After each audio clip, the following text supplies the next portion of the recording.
Question number 12. A triangle ABC is drawn to circumscribe a circle of radius 4 cm. मतलब यहाँ पे एक triangle की बात की गई है ABC और ये किस तरीके से ड्रॉ किया गया है कि ये सर्कमस्क्राइब कर रहा है एक सर्कल को जिसकी रेडियस है 4 सेंटीमीटर। तो सबसे पहले तो हमने अपना ट्राइंगल कुछ इस तरीके से बनाया कि ये सर्कमस्क्राइब कर रहा है एक सर्कल को जिसका सेंटर है O और इसकी रेडियस है 4 centimetre, such that the segments BD and DC, into which BC is divided by the point of contact D, are of length 8 cm and 6 cm. तो मतलब यहाँ पे BC कैसा एक्ट कर रहा है? BC एक टेंजेंट की तरह एक्ट कर रहा है जिसका पॉइंट ऑफ कॉन्टेक्ट है D सर्कल के साथ। अब यहाँ पे लाइन सेगमेंट्स BD और DC की लेंथ दी गई है। तो BD की लेंथ कितनी दी गई है? 8 सेंटीमीटर। सिमिलरली DC की लेंथ दी गई है 6 centimetre. Find the sides AB and AC। तो हमें AB और AC इन दोनों साइड्स की लेंथ फाइंड आउट करनी है। इतना हमें दिया हुआ है और इस OD की वैल्यू भी दी गई है। डायरेक्टली नहीं पर इनडायरेक्टली यहाँ पे दिया गया है कि रेडियस की लेंथ कितनी है हमारी 4 सेंटीमीटर। तो OD की लेंथ कितनी हो जाएगी 4 सेंटीमीटर क्योंकि OD हमारा रेडियस है। इतना हमें डायग्राम में दिया गया है। अब हम क्या करेंगे OB को ज्वाइन कर देंगे, सिमिलरली OC को ज्वाइन कर देंगे और OA को ज्वाइन कर देंगे। तो हमने लिखा यहाँ पे join OB, OC and OA। अब अगर हमें याद हो थ्योरम नंबर 10.2, थ्योरम 10.2 क्या थी कि अगर किसी एक्सटर्नल पॉइंट से अगर हम दो टेंजेंट्स ड्रॉ करें सर्कल के ऊपर तो इन दोनों टेंजेंट्स की लेंथ कैसी होती है? सेम। तो यहाँ पे अगर हम पॉइंट B को देखें तो पॉइंट B से हमने दो टेंजेंट्स ड्रॉ की, एक हो गई हमारी BD और दूसरी हमने मान ली इस पॉइंट ऑफ कांटेक्ट को हमने मान लिया E और इस पॉइंट ऑफ कांटेक्ट को हमने मान लिया F। तो इसका मतलब कि यहाँ पे BD इक्वल्स BE होगा क्योंकि ये दोनों टेंजेंट्स कहाँ से ड्रॉ हो रहे हैं? सेम एक्सटर्नल पॉइंट से। तो हमने क्या लिखा BD इक्वल्स BE। अब BD की लेंथ क्या दी गई है 8 सेंटीमीटर, तो BE की लेंथ भी हो जाएगी 8 सेंटीमीटर। तो हमें यहाँ से BE की लेंथ मिल गई 8 सेंटीमीटर। सिमिलरली अगर हम DC की बात करें तो DC ये वाली लेंथ ये किसके बराबर हो जाएगी? CF के। तो हमने लिखा DC इक्वल्स CF। ये दोनों भी दो टेंजेंट्स हैं drawn from same external point C। अब DC की लेंथ दी गई है 6 सेंटीमीटर तो CF की लेंथ भी हो जाएगी 6 सेंटीमीटर। AE और AF के लिए हमने मान लिया कि ये x सेंटीमीटर है, दोनों की लेंथ सेम होगी क्योंकि दोनों drawn from same external point A। और हमने यहाँ पे क्या मान लिया AE equals AF equals x centimetre. अब हम इस क्वेश्चन को थोड़ा सा सिंप्लीफाई करने के लिए ये एज्यूम कर लेते हैं कि हम यहाँ पे BC को क्या लिखने वाले हैं? Side A। सिमिलरली हमने मान लिया कि AB के ऑपोजिट वर्टेक्स कौन सा है? C। तो हमने इसको मान लिया कि ये C है हमारी साइड। और AC के ऑपोजिट वर्टेक्स कौन सा है? B। तो हमने AC को मान लिया कि हम इसे B लिखेंगे। तो यहाँ से हमें A की वैल्यू क्या मिल जाएगी? A की वैल्यू हो जाएगी 8 सेंटीमीटर प्लस 6 सेंटीमीटर मतलब BD प्लस DC। तो A की वैल्यू मिली 14 सेंटीमीटर। C की वैल्यू क्या मिलेगी? X plus 8। सिमिलरली B की वैल्यू मिलेगी हमें X प्लस 6। तो ये मिल गया हमें तीनों साइड्स की लेंथ। अब हमने चैप्टर नंबर 6 ट्राइंगल्स में पढ़ा था कि अगर हमें किसी ट्राइंगल में 3 साइड्स की वैल्यू दी गई है तो हम इसका एरिया फाइंड आउट कर सकते हैं किस फॉर्मूले का यूज़ करके? Square root S, S minus A, S minus B, S minus C। अब इस S की वैल्यू क्या होती है? A plus B plus C divided by 2। तो हमने यहाँ पे S की वैल्यू निकाली A plus B plus C divided by 2। तो S की वैल्यू क्या मिली? 14 plus x plus 8 plus x plus 6 divided by 2। इसे सॉल्व किया तो मिलेगा 28 प्लस 2x डिवाइडेड बाय 2 मतलब 14 प्लस x। ये मिल गई हमें S की वैल्यू। अब S की वैल्यू मिल गई है तो हम क्या करेंगे? एरिया निकालेंगे।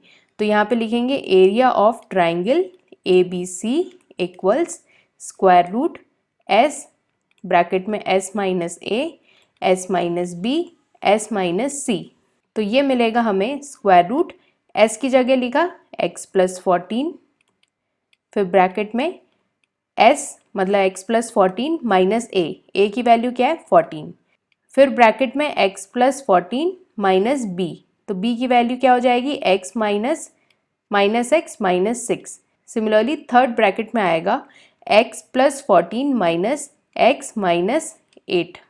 इसे अगर हम सॉल्व करेंगे तो हमें मिलेगा 48x इंटू एक्स प्लस 14, और ये किसके अंदर है स्क्वायर रूट के अंदर, सेंटीमीटर स्क्वायर। ये हो जाएगा हमारा एरिया ऑफ ट्राइंगल ABC। ये तो हो गया एक तरीका ट्राइंगल ABC का एरिया निकालने का।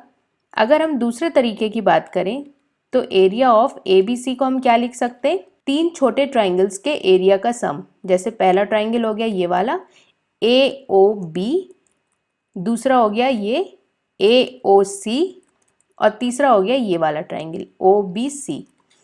तो हम इसे लिखेंगे area of triangle AOB plus area of triangle BOC plus area of triangle AOC। इन तीनों छोटे ट्राइंगल्स का अगर हम सम कर दें तो क्या मिलेगा हमें area of bigger triangle which is ABC। अब इन तीनों छोटे ट्राइंगल्स का एरिया हम किससे निकालेंगे, यूजिंग हमारा universal formula for area of triangle which is 1/2 into base into height. अब इन तीनों ट्राइंगल्स में बेस हमें मालूम है क्या बन जाएगा, बेस हमारा बन जाएगा BC, इस ट्राइंगल में बन जाएगा AB, और ये वाले ट्राइंगल में बन जाएगा AC। तो बेस तो हमें दिख रहा है।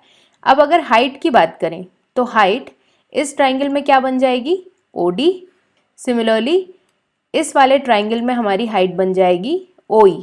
OE क्या है हमारा रेडियस, तो रेडियस की लेंथ दी है 4 सेंटीमीटर, और बचा हुआ ट्राइंगल कौन सा है AOC, मतलब ये वाला ट्राइंगल। इस ट्राइंगल में भी हमारी हाइट कौन सी हो जाएगी OF की वैल्यू है 4 centimetre because this is our radius. तो हमें राइट हैंड साइड में क्या मिलेगा, एरिया ऑफ ट्राइंगल AOB कौन सा ट्राइंगल है, ये ब्लू वाला। तो इसका एरिया क्या हो जाएगा 1/2 इंटू हाइट के लिए हमने लिखा 4 इंटू बेस के लिए लिखा हमने AB क्या है हमारा C की वैल्यू है x प्लस 8, तो x प्लस 8। ये मल्टीप्लिकेशन में तो यहाँ पे 2 4 को काट देगा, तो क्या मिलेगा 2x प्लस 8। तो हमने लिखा 2x plus 8 for area of triangle AOB। अब बात करते हैं ट्राइंगल BOC की।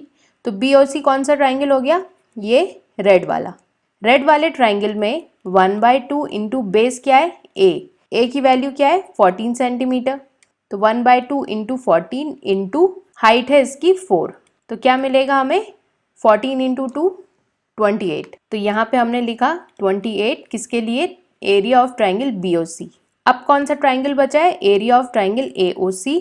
तो AOC ये ग्रीन वाला ट्राइंगल हो गया। इस ट्राइंगल में 1/2 इंटू बेस हो जाएगा हमारा लेंथ B की वैल्यू क्या दी गई है x प्लस 6, तो x प्लस 6 ये मल्टीप्लिकेशन में तो ब्रैकेट के अंदर चला गया, इंटू हाइट है 4, तो ये क्या मिलेगा हमें 2x प्लस 12। 2 का मल्टीप्लिकेशन ब्रैकेट के अंदर होगा तो 2x प्लस 12, तो यहाँ पे हमने लिखा 2x प्लस 12। यहाँ पे एरिया ऑफ ट्राइंगल AOB में जब हमने ब्रैकेट खोला था तो ये 2x प्लस 16 होना चाहिए था, इसको हमने बाय मिस्टेक 8 लिख दिया, तो हम यहाँ पे इसे करेक्ट करके 16 कर देते हैं। अब अगर हम इन सारे टर्म्स को ऐड करें तो हमें क्या मिलेगा 4x प्लस 56, या फिर हम 4 को कॉमन निकालेंगे तो मिलेगा x प्लस 14। एक इक्वेशन ये हो गई। ये क्या हमें बता रहा है, area of triangle ABC। Area of triangle ABC हमें इतना मिला। इसे मान ली इक्वेशन नंबर 2। पहला एरिया ऑफ ट्राइंगल ABC हमें क्या मिला था, ये रेड वाला जो स्क्वायर रूट के अंदर मिला था, इसे हमने मान ली इक्वेशन नंबर 1। दोनों ही एरिया ऑफ ट्राइंगल ABC है, तो हम क्या करेंगे दोनों इक्वेशंस को इक्वेट कर देंगे। इक्वेशन 1 इक्वल्स इक्वेशन 2, क्योंकि लेफ्ट हैंड साइड दोनों के बराबर है। तो हमें इक्वेशन क्या मिलेगी, लेफ्ट हैंड साइड में हम लिख लेते हैं अपना square root 48x into x plus 14, यह हमें मिला था एरिया ऑफ ट्राइंगल ABC। ये किसके बराबर हो जाएगा, जो दूसरी हमने इक्वेशन निकाली थी area of triangle ABC 4 into x plus 14, ये दोनों ही एरिया ऑफ ट्राइंगल ABC है। अब अगर लेफ्ट हैंड साइड में स्क्वायर रूट है तो इसे हटाने के लिए हमें क्या करना पड़ेगा, दोनों तरफ स्क्वायर, तो squaring both sides. Left hand side में हमें मिलेगा 48x into x plus 14 bracket में, और राइट हैंड साइड में स्क्वायर हो जाएगा, तो 4 का स्क्वायर क्या मिलेगा 16 ब्रैकेट में x प्लस 14 का होल स्क्वायर। यहाँ पे फॉर्मूला क्या लग जाएगा राइट हैंड साइड में, a plus b whole square, ये क्या होता है a square plus b square plus 2ab। अब फॉर्मूला लगाने के पहले अगर हम ध्यान से देखें तो ये 16 48 को कट कर सकता है, तो क्या मिलेगा 16 इंटू 3 48, तो लेफ्ट हैंड साइड में हमें 3x मिल गया ब्रैकेट में x plus 14 equals, right hand side में फॉर्मूला लगाया तो एक्स स्क्वायर प्लस 14 का square 196 plus 2 into x into 14 मतलब 28x, तो 28x लिख दिया। लेफ्ट हैंड साइड में इस ब्रैकेट को ओपन कर देंगे तो मिलेगा 3x स्क्वायर प्लस 14 इंटू 3, तो 42x equals x square plus 196 plus 28x। अब हम क्या करेंगे, जो राइट हैंड साइड में हमें टर्म्स दिए उनको सबको लेफ्ट हैंड साइड में ले आएंगे, तो हो जाएगा minus x square minus 196 minus 28x equals 0, तो ये क्या बचेगा 2x square plus 14x minus 196 equals 0। सारे टर्म्स में 2 कॉमन है तो हमने 2 कॉमन लिया, मिलेगा x square plus 7x minus 98 equals 0। इस 2 को राइट हैंड साइड में 0 के नीचे भेजा तो इक्वेशन क्या मिलेगी, x square plus 7x minus 98 equals 0। अब ये हमें क्या मिल गई, एक क्वाड्रेटिक इक्वेशन। क्वाड्रेटिक इक्वेशन के कितने रूट्स होते हैं, हाईएस्ट डिग्री इसकी है 2, तो 2 रूट्स होंगे, मतलब यहाँ पे हमें x की 2 वैल्यूज मिलने वाली हैं। अब इसे सॉल्व कैसे करते हैं, split the middle term. Middle term क्या है हमारी 7x, तो हम इसे लिख सकते हैं x square plus 14x minus 7x minus 98 equals 0, मतलब 14 और 7 को अगर हमने ऐड किया तो हमें क्या मिलेगा प्लस 7x, क्योंकि प्लस 14x है और माइनस 7x है। सिमिलरली अगर हम इन दोनों को मल्टीप्लाई करेंगे तो हमें क्या मिलेगा माइनस 98। कुछ इसी तरीके से स्प्लिट करते हैं मिडिल टर्म को। अब इन दोनों टर्म्स में से हमने x को कॉमन लिया तो मिलेगा x प्लस 14, और बाद की 2 टर्म्स में से माइनस को कॉमन लिया माइनस 7 को, तो मिलेगा x प्लस 14 इक्वल्स 0। तो x की 2 वैल्यूज़ मिली, एक बार मिला x प्लस 14 इक्वल्स 0 और दूसरी बार मिला x माइनस 7 इक्वल्स 0।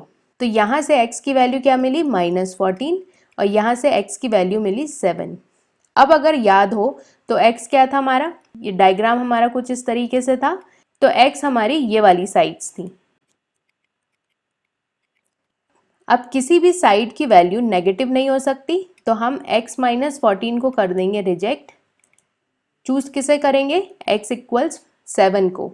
अब अगर x की वैल्यू 7 है तो हमारे AB की क्या वैल्यू हो जाएगी 8 प्लस 7 मतलब 15 सेंटीमीटर, और AC की वैल्यू हो जाएगी हमारी 7 प्लस 6, तो 7 प्लस 6 मिलेगा हमें 13 सेंटीमीटर। और यही हमें फाइंड आउट करना था, find the sides AB and AC।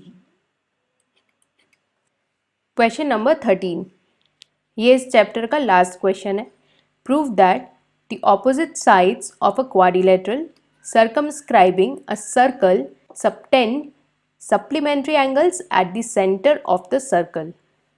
तो क्वाड्रिलेटरल दिया गया है, कैसा क्वाड्रिलेटरल है, सर्कमस्क्राइब कर रहा है एक सर्कल को, तो ये क्वाड्रिलेटरल है, ये किसके सर्कमफ्रेंस को टच कर रहा है, एक सर्कल के, तो सर्कल के सेंटर को हमने माना O, क्वाड्रिलेटरल को मान लिया A, B, C और D। बोला गया है कि प्रूफ करना है कि opposite sides of the quadrilateral, ये जो ऑपोजिट साइड है मतलब AB और DC, ये जो एंगल सबटेंड कर रहे हैं सर्कल पे, ये दोनों एंगल्स किस टाइप के हैं, सप्लीमेंट्री। सबटेंड का हमने क्या मतलब देखा था, any line segment or arc form an angle at a particular point when straight lines from its extreme points are joined at that point. मतलब अगर ये हमारी लाइन सेगमेंट है तो ये लाइन सेगमेंट कोई हमने पॉइंट डिसाइड कर लिया P। इस लाइन सेगमेंट के सिरे, दोनों सिरे मतलब इन दोनों पॉइंट से अगर हम स्ट्रेट लाइंस को ज्वाइन करें तो ये जो एंगल बनेगा इसे बोला जाएगा this is the subtended angle by this line segment. ये होता है सबटेंडेड एंगल। तो लाइन सेगमेंट ए बी किस टाइप का सबटेंडेड एंगल बनाएगा, कुछ इस तरीके से AOB। और DC की अगर बात करें तो DC भी एक सबटेंडेड एंगल बनाएगा DOC। हमें प्रूव करना है कि ये दोनों एंगल्स कैसे, सप्लीमेंट्री एंगल्स, मतलब इन दोनों एंगल्स का DOC प्लस AOB इन दोनों का सम कितने डिग्री का है, 180 डिग्री। सिमिलरली बचे हुए एंगल्स कौन से, DOA और COB। तो DOA प्लस COB ये भी हमें 180 डिग्री प्रूव करना है। तो ये हो गया हमें जो प्रूव करना है। अब अगर हम OC को देखें तो OC तो रेडियस नहीं है, तो हम यहाँ से क्या करेंगे, इस तरीके से ज्वाइन कर देंगे ताकि हमें रेडियस मिल जाए। और ये हो गए हमारे पॉइंट्स ऑफ कांटेक्ट। तो इन पॉइंट्स ऑफ कांटेक्ट को हमने नाम दे दिया सपोज E, F, G और H। ये हमने कंस्ट्रक्शन कर दिया। अब हम इन एंगल्स को भी नाम दे देते हैं। तो सपोज हमने इसे नाम दिया 1, 2, 3, 4, 5, 6, 7, 8। अब अगर हम थ्योरम 10.2 याद करें तो 10.2 में क्या था कि किसी एक्सटर्नल पॉइंट से अगर हम दो टेंजेंट्स ड्रॉ करें तो लेंथ ऑफ टेंजेंट्स सेम होती हैं। तो वो थ्योरम यहाँ पे कहाँ लग सकती है, पॉइंट A पे, पॉइंट B पे, पॉइंट C पे और पॉइंट D पे। तो अगर हम पॉइंट A की बात करें तो कौन सी दो साइड्स हो जाएंगी, AH और AE। ये दोनों साइड्स हमें किस ट्राइंगल में मिल रही हैं, ट्राइंगल EOA और ट्राइंगल OAH। इन दोनों ब्लू ट्राइंगल्स में ये दोनों साइड्स हमें मिल जाएंगी। तो अब हम देखेंगे in triangle EOA and triangle HOA। इन दोनों ट्राइंगल्स की बात हम क्यों कर रहे हैं, क्योंकि हमें किसी तरीके से 2 और 3 में कोई रिलेशन फाइंड आउट करना है इन दोनों एंगल्स में। तो इन दोनों ट्राइंगल्स में हमें क्या क्या सेम दिख रहा है, एक तो AE इक्वल्स AH है यूजिंग थ्योरम नंबर 10.2, दोनों लेंथ ऑफ टेंजेंट्स है। दूसरा OA इक्वल्स OA, ये कैसी साइड है, कॉमन साइड। और तीसरा OE इक्वल्स OH, क्योंकि ये दोनों क्या है, रेडियस। तो OE equals OH because these two sides are radius hence they are same in length. तीन साइड्स इक्वल हो गई हैं तो क्या लगाएंगे, SSS congruency rule. We can say EOA is congruent to triangle HOA। अब एक बार कॉन्ग्रुएंसी प्रूव हो गई तो हम क्या यूज करेंगे, by CPCT, corresponding parts of congruent triangles. Corresponding parts of congruent triangles का यूज करके हम लिख सकते हैं एंगल 2 इक्वल्स एंगल 3। ये दोनों एंगल्स अब इक्वल हो चुके हैं। जिस तरीके से हमने इन दोनों एंगल्स को इक्वल प्रूव किया, सिमिलरली हम 4 और 5 को भी इक्वल प्रूव कर सकते हैं। तो हम यहाँ पे लिखेंगे similarly angle 5 equals angle 4, angle 6 equals angle 7 और बचा हुआ कौन सा एंगल है, एंगल 8 और 1। ये दोनों एंगल्स भी बराबर होंगे तो हमने लिखा एंगल 1 इक्वल्स एंगल 8। ये हो गई हमारी इक्वेशंस, इक्वेशन 1, 2, 3, 4। अब हम किस पॉइंट का यूज़ करने वाले हैं कि अगर ये कोई हमें लाइन दी गई है तो इस लाइन में जो जो एंगल्स बन रहे हैं उन चारों एंगल्स का सम कितने डिग्री का होता है, 360 डिग्री। जैसे कि अगर ये लाइन दी गई है, इसे किसी लाइन ने इस तरीके से कट किया तो इन दोनों एंगल्स का सम कितने डिग्री का होता है, 180 डिग्री का। सिमिलरली अगर इसी लाइन को हम थोड़ा नीचे ड्रॉ कर दें तो यहाँ पे भी दो एंगल्स बन रहे हैं, इन दोनों एंगल्स का भी सम होगा 180 डिग्री। तो इन चारों एंगल्स का सम कितने डिग्री का होगा, 360 डिग्री का। तो अब हम यहाँ पे इसी पॉइंट का यूज़ करेंगे और लिखेंगे क्या, इन सारे एंगल्स का सम हम लिखेंगे 360 डिग्री। तो हमने लिखा angle 1 plus angle 2 plus angle 3 plus angle 4 plus angle 5 plus angle 6 plus angle 7 plus angle 8 equals 360 degree. अब ऑलरेडी हमें क्या दिख रहा है, कि एंगल 1 इक्वल्स एंगल 8, तो अब इस इक्वेशन में हम एंगल 8 की जगह क्या लिख सकते हैं, एंगल 1। सिमिलरली एंगल 2 और 3 इक्वल है इक्वेशन 1 में, तो हमने इस एंगल 3 की जगह लिख दिया एंगल 2। सिमिलरली एंगल 5 और 4 इक्वल है, तो हम यहाँ पे एंगल 4 को रिप्लेस कर देंगे एंगल 5 से। अच्छा, अब हम यहाँ पे डिसाइड कैसे कर रहे हैं कि एंगल 4 को ही रिप्लेस कर रहे हैं हम 5 से। उसके लिए अगर हम ध्यान से यहाँ पे देखें तो हमें प्रूफ क्या करना है, एंगल 6 + 5 + 1 + 2 इक्वल्स 180 डिग्री। सिमिलरली 8 + 7 और 3 + 4, इन दोनों एंगल्स का सम कितने डिग्री का है, 180 डिग्री। ये हमें प्रूफ करना है। तो हमें पेयर में क्या चाहिए, 6 + 5। तो 6 + 5 हमें कब मिलेगा, जब हम 4 की जगह 5 लिख दें और यहाँ पे 7 की जगह 6 लिख दें, क्योंकि 7 इक्वल्स 6 है इक्वेशन नंबर 3 में। तो अब हमें क्या मिल जाएगा, एंगल 1 मिल जाएगा 2 बार। सिमिलरली एंगल 2 भी मिल जाएगा 2 बार, एंगल 5 मिल जाएगा 2 बार और एंगल 6 मिल जाएगा 2 बार, इक्वल्स 360 डिग्री। 2 को कॉमन लिया तो क्या मिलेगा, 1 + 2 + 5 प्लस एंगल 6 इक्वल्स 180 डिग्री। ये 2 360 डिग्री को काटेगा तो क्या बनेगा, 180 डिग्री। तो हमें क्या मिल गया, 1 + 2। 1 + 2 कौन सा एंगल है, एंगल DOA, प्लस 5 + 6 कौन सा एंगल है, COB, इक्वल्स 180 डिग्री। यही हमें प्रूव करना था, DOA + COB इक्वल्स 180 डिग्री। अब इसी इक्वेशन में अगर हमने यहाँ पे 1 को रिप्लेस किया होता एंगल 8 से, सिमिलरली 2 को रिप्लेस करते एंगल 3 से, तो हमें इक्वेशन क्या मिलती, इक्वेशन हमें मिलती angle 8 + angle 7 + angle 3 + angle 4 equals 180 degree. और वहाँ से हमें क्या मिलता, angle DOC + angle AOB equals 180 degree. Hence proved. यही हमें प्रूव करना था कि ये जो सबटेंडेड एंगल्स हैं ये किस टाइप के, सप्लीमेंट्री।